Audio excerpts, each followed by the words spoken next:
जय गुरुदेव।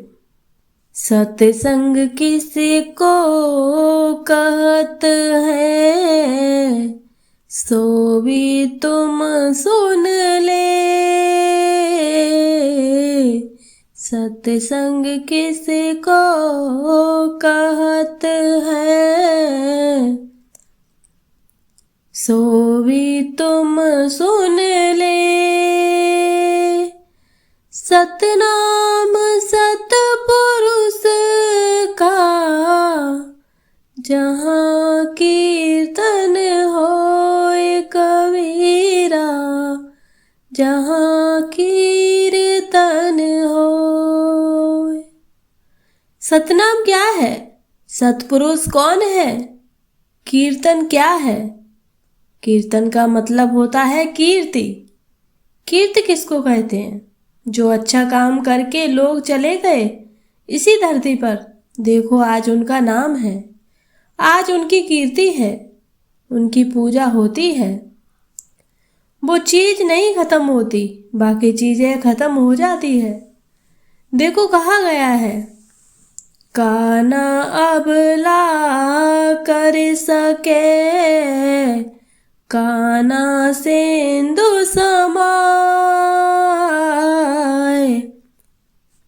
काना अबला कर सके, काना सिंधु समाए।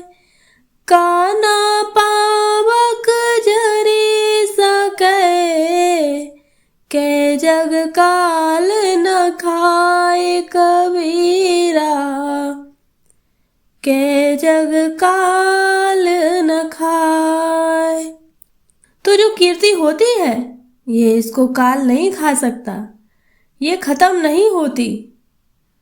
कहा गया है, पुत्र न अबला कर सके, पाप न सिंधु समाए।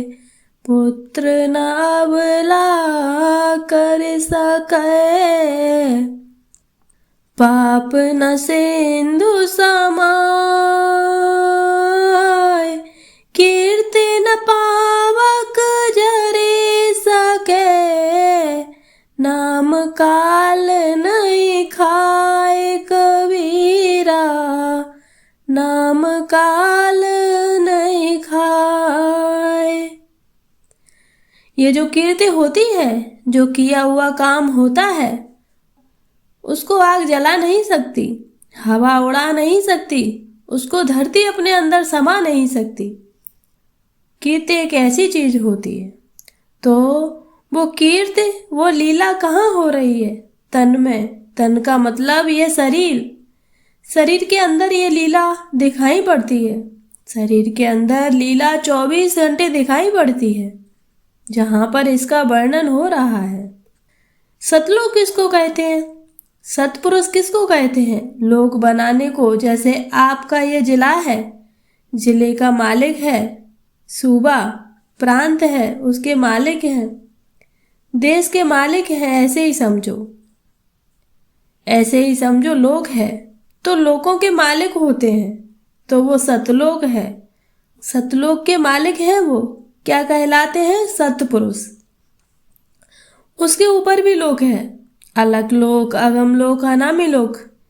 इन लोकों के भी मालिक सबसे पहले अनामी लोक ही था, और अनामी लोक में ही ये जितनी भी जीवात्मा है, चाहे वो पिंड लोक हो, चाहे वो अंड लोक की हो, चाहे ब्रह्मांड लोक की हो, चाहे सतलोक की हो, चाहे अगम लोक की हो, अलग लोक की हो, ये सब वहीं समाई हुई थी। सबके सब वहीं पर थे।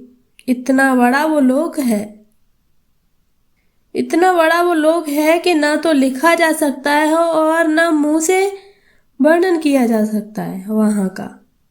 वहां तो सब एक ही जैसा है, कोई भी रोना धोना नहीं है, कोई दुख नहीं, कोई गंदगी नहीं, कोई दिन रात का चक्कर नहीं, कुछ नहीं। वहां के आनंद का वर्णन संतों ने किया ही नहीं। कैसे करें, क्या करें? सवाल तो ये है।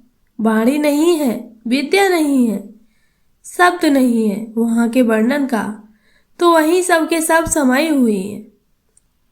इसीलिए ये संत मत जो है ये नीरस लगता है। जब तक आदमी समझता नहीं है, कुछ करता नहीं है, तब तक सरसता नहीं आती है, आनंद नहीं आता, मस्ती नहीं आती है, रस नहीं मिलता है। इसलिए इसको नीरस समझकर लोग छोड़ देते हैं। लेकिन जो समझ जाते हैं वो करते हैं, उनको सब कुछ मिलता है। यहाँ तो मिलता ही है, चार पदार्थ करतल ताके, अर्थ धर्म काम मोक्ष सब मिलता है। यहाँ तो मिलता ही है, और ऊपर प्रभु की शरण भी मिल जाती है, सायुज्य मुक्ति मिल जाती है।